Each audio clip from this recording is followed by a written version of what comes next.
Hi everyone, welcome to another episode of my Cedar Point Recreation Park. In the last episode, we built out the flat rides over in Planet Snoopy, and today we're going to stick in the same area and finish some of the flat rides in the Lakeside Midway. Starting with a pretty interesting ride, and that is WindSeeker, the giant swing ride next to Wicked Twister. This is a pretty fun one to shoestring, and I say fun with pretty heavy quotes. Although it was pretty interesting to figure this one out. I would like to start with a shout out to Brian Andrelzik's hacking tutorial. He put together a tutorial for making a swing ride similar to this one. I didn't wind up using his design at all, but his build did heavily influence how I decided to build mine. So the way that this works is we're using suspended swinging coaster, which has one of the more interesting roller coaster pieces in the game, and that is the unbanked helix, which I think only exists on the suspended swinging coaster. Could be wrong, but it's pretty unique. And what it allows us to do is build a very tight spiral. And not only a very tight spiral, but one that is in a 5x5 square if we combine it with some flat turns as well, which will allow us to have a support structure right in the middle.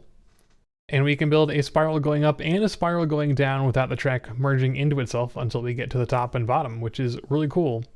So this is probably the best way you're going to see a swing ride simulated that actually goes up and down a tall tower structure like this. If you look at it closely, you can definitely tell that it's going up a spiral rather than lifting up and down as one unit, but I feel like this is pretty close, especially for a ride that's comparatively minor compared to the roller coasters. One caveat with doing rides like this, though, is that we actually need to pay attention to the length of our control track. Compared to the other flat rides we've done so far, the merry-go-round style rides where we don't really care how long the ride actually takes to go around, with this one it does matter since we want the swings to be at the bottom of the spiral when guests get on and off. So that means it actually matters how long our control track is, which takes a lot of trial and error to get it close. And what I have here is pretty close. It's not exact. So over time, you're going to see the control car and the ride cars desync as time goes on over the course of probably, several hours, where the control car will get to its station, it'll stop, guests will get on and off, but the actual display things won't be at the bottom of the tower. Not a whole lot we can do about that, I don't think. I don't want to spend a ton of time trying to get this track exactly the same length. It can probably be improved a little bit, but I think as it stands now, it's good enough for now. I'll probably just come back and reset the ride when we're done with the park, just so it's close enough to perfect when you open it up for the first time. Anyway, pretty cool hack. There is another swing ride, maybe two more swing rides in the park. I don't think I'll make them quite as involved as this one with the rides actually moving up and down. They'll probably just be stationary since they're not as tall as this. So this is going to be a pretty unique shoestring ride in the park, which is pretty cool. So I did want to point that out specifically as one that I was particularly happy with. In addition to that, we got a couple other scrambler type rides built out here in this Midway. We've got Troika and Tiki Twirl, which are just two scrambler kind of rides.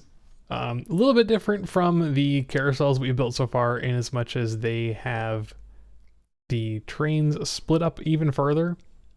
Rather than having just one set of cars that spin in a circle, they have several sets of cars that spin in a circle.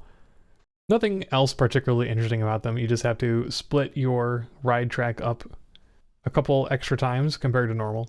But other than that, relatively simple, straightforward to build. Messed around a little bit with getting some of the station areas built as well. Some of the decoration for example, the arms on the Troika. Not super happy with the way these look. I'm gonna do a little bit of research and see if anyone has built something similar that looks a little bit better than this. But with non-custom scenery, I don't know if there's a whole lot of other options that we have. Not a huge deal, but I do like them to look as nice as I can. But other than that, that is all the building that we have for today. We only have one more ride left over here in this area, and that is Max Air. Still not sure how I'm going to build that one. but we'll save it for later. Not a huge deal. I also spent a little bit of time reworking my ride inventory just to make sure I hadn't missed anything, and it turns out that I did miss one kiddie ride over in Camp Snoopy. So we have a total inventory of 47 tracked and flat rides, and that's including antique cars, which doesn't exist on Cedar Point's site anymore, but I'm still including it in my park for now. So after today, we've got 28 down and 19 to go. So we're making some good progress. Still a couple more episodes to go of building some flat rides, but pretty happy with progress I've made so far. They're a little bit simpler than I thought they were going to be at first.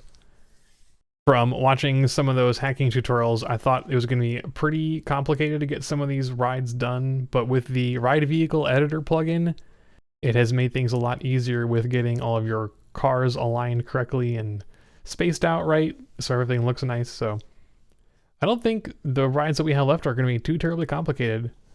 But that's going to do it for today. I hope you enjoyed watching me build. As always, if you've got any comments, suggestions, questions, let me know.